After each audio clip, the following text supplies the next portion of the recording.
Okay, all right. Good morning, everyone. So today we are going to demonstrate the community language learning approach. So remember, all of you today will be playing the role of a beginner ESL learner. Okay, and also remember the classroom climate for today is to function as a community. Hi. Right. Good afternoon, everyone. So we've been learning the class a few times how to use adjectives. But today we're going to look at descriptive adjectives, and more closely we're going to look at how you can describe your friends. You'll also be able to do basic sentences with the subject predicate rule. Okay, so can we? Okay, so can you just pass it on? Okay. You're going to get a worksheet, and if you find any useful adjectives that you want to have, then just write them down and keep them for later. So the activity we're going to do now is that one of you is going to stand up, and then you're going to choose one of your friends, and you're going to use 4 adjectives to describe that friend without telling us. Then the rest of you are going to guess who they're talking about. Okay? Does everyone understand? Okay, so what are you going to do when someone stands up and starts describing the person using adjectives? Write down. No, you're going to guess. You're going to guess this time. And the adjectives used will be typed up. Okay? Alright, so can we start with Nas? Can you decide on one person and use 4 adjectives to describe them? Without telling us the name of the person. Okay. Ariel? Yeah, just say the adjectives. Or just say the adjective. Smart. Smart, Pretty. pretty, looking like Thank everyone. You, What you call okay, oh my god, I lost my word. Wild. I know who is that. I know who is that. I know who is that. Okay. Carrie. And Carrie. Alright, can anyone guess who it is? Lola. Who are you? I told you it's not Lola. Okay, You saw her. can we have another It's not volunteer? Lola. Can we have another volunteer? Let Lola. Alright, Lola, do you want to try? You try. Pick someone. Could you stand up as well?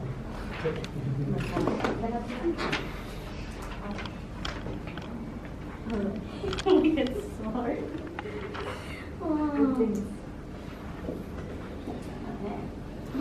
So think place, size, and color adjectives. You can think of colors as well. What the person is wearing. Oh God, I can't think of anything. Okay, bubbly, Lovely. charismatic. Charismatic. It has to be 4. Yeah, or just choose. Sarcastic. Sarcastic.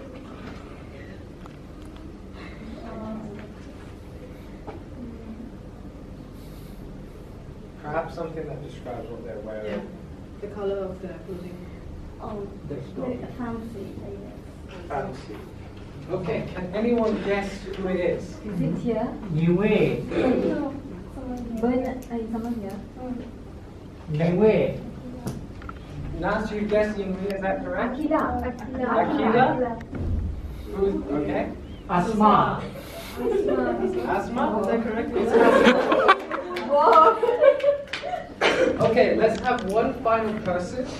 Yiling, could you try? Do you want to describe? Okay, yeah. So Yiling, you're just...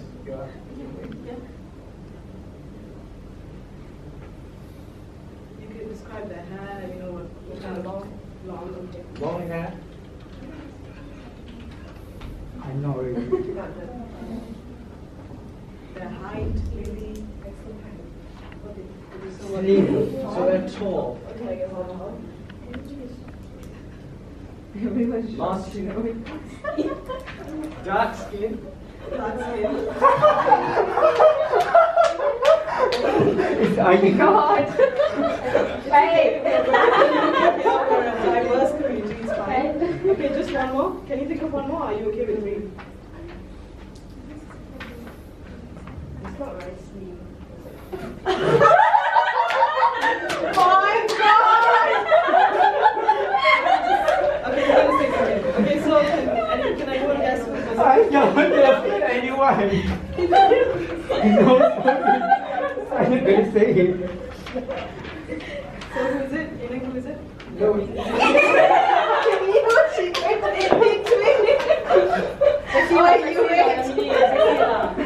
You wait. Can you run Who's medium now? Okay, thank you. Yes. Another way to describe her is busty instead of me. Oh my God, blind. Alright. Try to hold out. Okay. Alright, okay, so everyone, so now that you have your adjectives, so you've seen some of the adjectives, you may have taken down some of the adjectives. So think of those adjectives throughout this class and you can use them later on for activity. Okay, so now we're going to take a look at the subject predicate rule. Okay, so in the subject predicate rule, you have the subject that causes the action, and you have the predicate, which is the action that is carried out by the subject. Okay, so let's take an example here. If you have one friend, you would say, Aisha is tall. Aisha is tall is a sentence. So let's break up the individual words. So with Aisha, we know Aisha is a noun because she's a person. And then we have is. Is the be verb. So the be verb is the verb of the sentence. And then we have tall, and tall is a descriptive adjective. Okay, so when we take a look at it together, we now know that the subject is Aisha because the action is about Aisha. And then we have the predicate, which is tall. So Aisha is tall. Okay, so now let's try with more than one friend. Okay, so if you have more than one friend, you would say, my friends are smart. So let's try to guess individually, what is this sentence? Okay, let's take a look at the word friends. What is that? Noun. Noun, yes, exactly. So friends is the noun, okay? And what is the verb here? Are, yes. Are is the be verb, so it's the verb. And what's the descriptive adjective here? Smart. Smart, exactly. So tell me, what is the subject? My My friends are the subject, and the predicate is smart. Okay, so now that you understand that, let's do a little activity. Okay, so you have your worksheets with you. Okay, so I want you all now to construct a basic sentence describing your friend. Now please use descriptive adjectives, all right? And also apply the subject predicate rule. Okay, so you'll have 2 minutes for this activity, and we'll help you if you need any assistance. Can we put name or just? Yes, you can. You can absolutely put your names.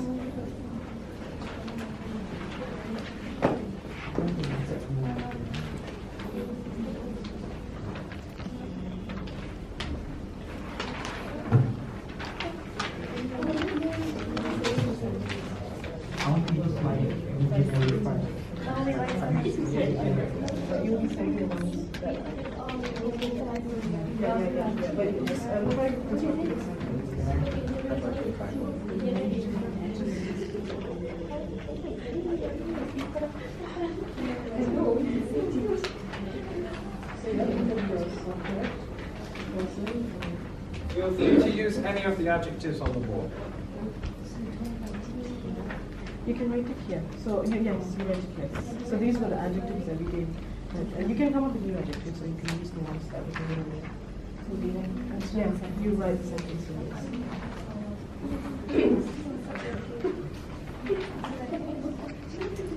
Correct. So you have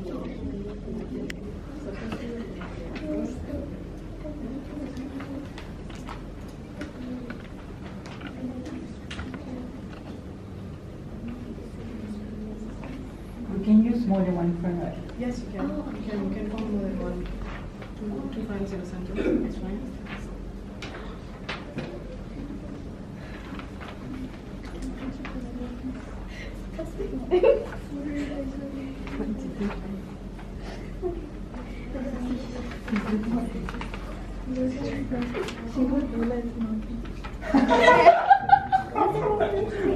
Oh, famous.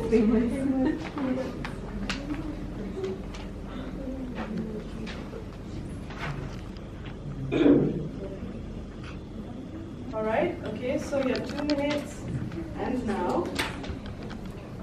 All right. Okay. We're moving on to the next activity now. which is the recorded conversation activity, okay? So in this activity, all of you will be saying your sentences into a recorder that Omar is holding. I am going to function as the human computer in this activity. So when you say your sentences, I will repeat your sentence. Now, when I repeat your sentence, there may or may not be any changes in it. Now, if there are any changes, I want you all to repeat the sentence after I say it, okay? So let's begin. We'll start with Yiling. Lola is kind and strong. Lola is kind and strong. Oh. So you have used your subject is Lola, and you've used two descriptive adjectives, kind and strong. Okay, thank you for your effort. Okay, we'll move on to Kaishuan. My friend is Naka. Okay, so I'm going to act as the human computer here. Now I want you to repeat the sentence, okay? My friend is naughty. Please repeat after me. My friend is naughty. My friend is naughty. Okay, once again, my friend is naughty. My friend is naughty. Okay, good job. Now we'll move on to Yingwei. Semua kawan saya baik. Okay, I'm gonna once again act as the human computer here, and I'm going to repeat your sentence in another way, okay? So, all my friends are good.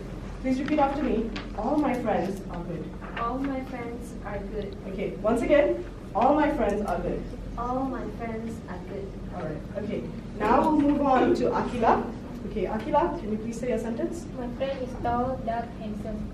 Okay, my friend is tall, dark, handsome. Okay, so you've used tall, dark, and handsome. You've used three different adjectives in the sentence. You've used my friend, your subject, so you have a completed sentence. You have your subject and your predicate. Okay, we'll go to Nas next. Yiling and Farhad are tall and slender. Yiling and Farhad are tall and slender. Okay, so you've used tall and slender as your adjectives, and you have Yiling and This is subject. yes. Okay, good job. Right, Yamini, can you give us your sentence? My friend is nice. Your friend, he nice. Repeat, I'm going to act as a human computer. Repeat after me. Your friend is nice. Your friend is nice. My My friend is nice. My friend is nice. Repeat it one more time. My friend is nice. Good job. Thank you. Okay, Reka. Asma and Mindy are watching the new movie. Asma and Yingwei are watching the new movie. Well done. That's a good sentence. The subject predicate. Asma and Yingwei are subject, and the predicate is watching the new movie, and the descriptive is watching. The is which one? Is the new. New. Right, Lola, could you give us your sentence? Omar is pretty funny. I'm going to act as a human computer now. Repeat after me. Omar is funny. Omar is funny. One more time. Omar is funny. Omar is funny.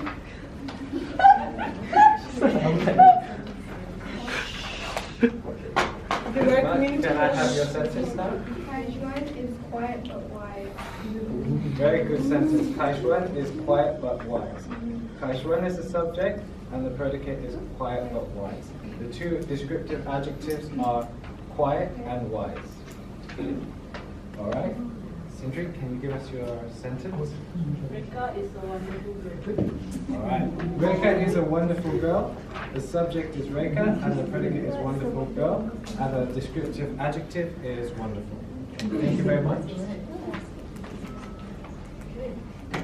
Okay, now that we have all of your sentences, all of you have attempted to construct a sentence, and you've used the subject predicate rule, you've used the descriptive adjectives. Okay, so during the break,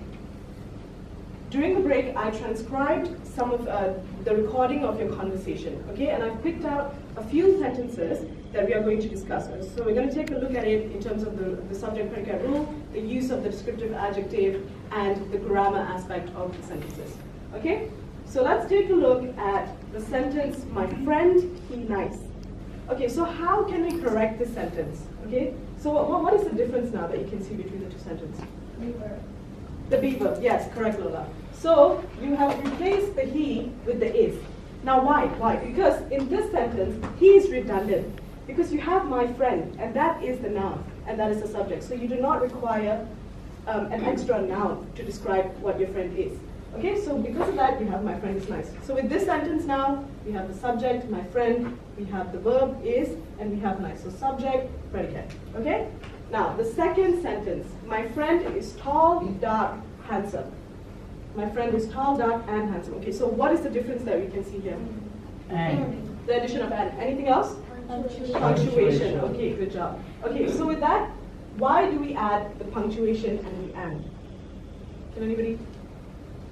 It facilitates your understanding of the word, of the sentence, okay? So when you put, my friend is tall, dark, and handsome, it is easier for the reader to understand that your friend has three qualities.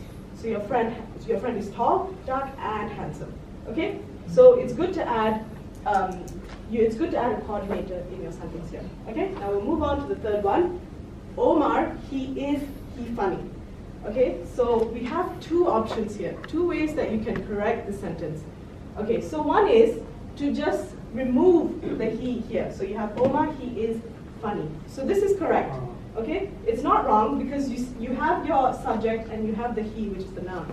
But there is a different option, the one that Omar gave earlier to Lola, which is Omar is funny. So you actually do not require the he at all in the sentence because you have Omar, which is the subject, and that is the noun. So, and then you have the is funny. So that makes the Omar, the subject, is funny, is the predicate. Okay? Now try this out with me. My friend is nakal. My friend is not. Okay, so this is a translation. Okay? So if you can see the word nakal, if you translate from Malay to our target and to our target language today, which is English, it's naughty. Okay, so this is a translation problem, but it's something that we're going to be discussing throughout the session. Okay, the final one. So this whole sentence is in Malay, right? Okay, so I'm going to try to translate the sentence, each word from the sentence. Okay, so if you have semua, we have all in English, right? So semua is all, and then we have kawan. So kawan is friend, and then we have saya. So saya, as you can see, the structure of the word has moved slightly because of the language and the way it's structured. Okay. So you have all my friends are good, and good is by in Malay. Okay? Okay, so are there any questions? can we like all my friends good? All my friends Is it are wrong? good. Okay, it is, you are missing something in that sentence. All my friends good. What do you think you're missing in that sentence? Beaver. Yes, correct. So you would say all my friends are good. Or you could say my friend is good. So you have to remember that with the subject predicate rule, you must have your verb because your verb explains the action of the whole sentence. Okay, any more questions? Okay. All right. Feel free to transcribe these later for tomorrow for next lesson. Yeah. Okay. So we'll look at the transcription in more detail in the next lesson. So please go ahead and try to translate the sentence at home, and we'll discuss your concerns in the next class. All right. Okay, and with that, we end our session on today's class, Community Language Learning.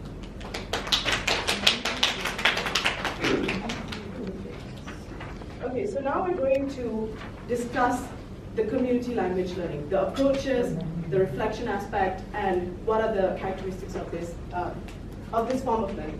Okay, so our outline today will be the CLL approach, how language learning and teaching is viewed, the implementation of the CLL approach, the strengths and the weaknesses of this approach, and the reflection of this approach, our reflection of this approach. Okay, so let's take a look at CLL. Okay, so how was it founded? So CLL comes from the word community language learning. So it is derived from a counseling approach that was founded by Charles Curran. Okay, so let's take a look at how this approach is viewed in terms of the language format, the learning format, and the teaching format. Okay? So in terms of how the language is viewed, okay, the language learning aim for this approach is to apprehend the sound systems, to assign fundamental meanings with the aim to construct a basic grammar sentence of the foreign language. Okay? Now, how is it viewed? In what form? Okay, so it is viewed as a social process where intimacy is enhanced, through the community of learners. Okay, so we had all of you sit in a circle here today. So that is to create that relationship between all of you. So when earlier on, when Omar, in the activity, all of you stood up to describe, you created a sort of bond in that session. Okay, so that's how it works. And then how the language is viewed, how the learning is viewed, sorry. So the learning comes from the humanistic approach of language learning. So this approach views human learning as a cognitive and an affective process. Now, in that way, learners are viewed as whole persons in this approach, because their feelings and their interpersonal relations are carefully addressed and balanced out throughout the session. Now finally, how is the teaching viewed in this approach? So the role of a teacher in this approach is as a counselor, as was mentioned earlier. Now, how it works is that the teaching is viewed as a very supportive and understanding process. So we tried to be very understanding towards your answers. We attempted to incorporate your feelings and emotions in that session. Okay. All right, so whilst we gave you a taste of the CLL approach, we didn't actually give you a full CLL classroom. It takes a lot longer, and you have to do it in a more free way. So we had this more structured because we needed to speed things along. But to implement a CLL classroom, you first have to create a safe environment. You have to have an environment where people are free to talk in both their language and the target language, and also to be able to make those mistakes or feel that they won't be penalized. Students need to say what they want in their own language, and the teacher needs to be able to translate that. But not just translate that, but break it into smaller chunks so that the students can, absorb it better. So after they've recorded the chunks on the recorder, they also need to transcribe it. So the students will, if you were actually in the CL classroom, you'd be writing down everything, even once it was recorded.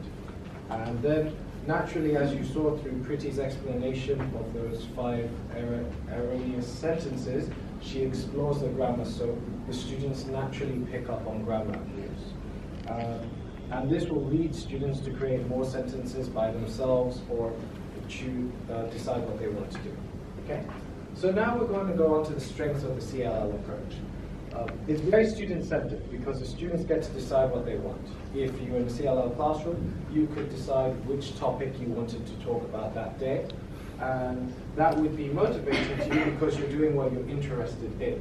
The student and teacher are constantly talking together, so it's very communicative because the students can say what they want in their language, and then the teacher breaks it down and gives it to them in a good way for their target language.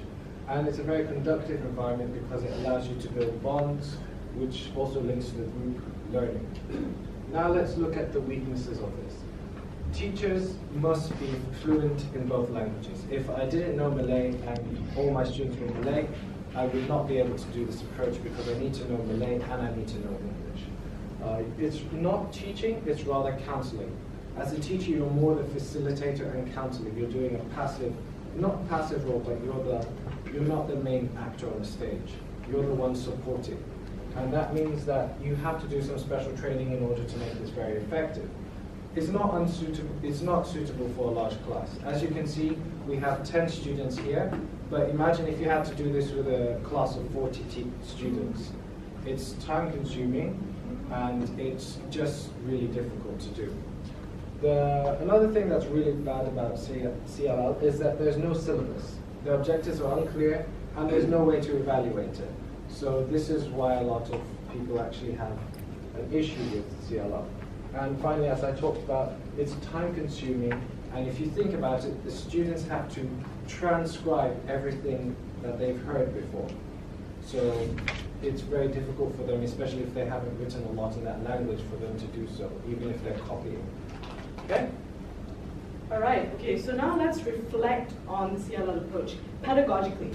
Okay, so when we take a look at this approach, you will see that the CLL approach redefines the role of a student and a teacher. So the role of a teacher now becomes the counselor, and the role of the student here becomes the client. So the fundamental pedagogy of it is this, Now what happens is that to effectively deliver the class, the teacher must be very skillful in understanding nuances of the students, affective cues of the students. Now, this in a positive light aids in the development of the student holistically. So your emotions are being taken into consideration. So you are developing in your affective manner as well, in addition to your English language. But